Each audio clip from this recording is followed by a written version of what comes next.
You don't shut down because you don't care. You shut down because reacting once cost you too much, and your system learned that stillness was safer than response. Shutdown isn't laziness, it isn't avoidance, and it isn't a lack of emotion. It's what happens when your nervous system decides that any reaction could make things worse.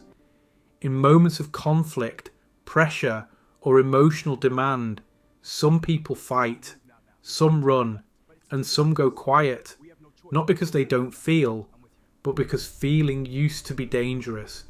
Shutdown is the body's way of pulling energy inward.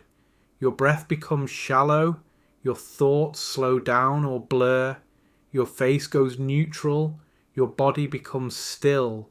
From the outside, it can look like indifference. From the inside, it feels like disappearing just enough to stay safe.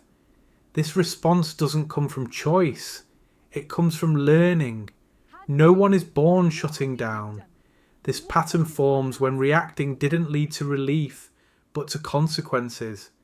Maybe expressing emotion led to conflict that escalated. Maybe speaking up made things worse, not better. Maybe showing anger, sadness, or fear wasn't allowed, or wasn't safe. So your system adapted. It learned that silence reduced risk, that staying neutral avoided punishment, rejection, or chaos, that not reacting kept situations from spinning out of control. Over time, your nervous system stopped asking, "What do I feel?" and started asking only one thing: "What will keep me safe right now?" Shutdown became the answer. Shutdown doesn't wait for logic. It activates before words form, before decisions are made, before you can explain what's happening. That's because this response lives below conscious thought. Your body reads tone, facial expression, subtle shifts in energy, and if it senses risk, not danger, but risk, it moves into stillness. This is why people often say, "I don't know why I froze. I just went blank. I couldn't respond even though I wanted to." Your system wasn't confused, it was fast. It chose the response that once kept you intact. Shutdown protects, but it also isolates. When you stop reacting, you stop being visible. Your needs stay unspoken, your boundaries stay implied, your emotions stay held inside the body. Over time, this can create distance in relationships.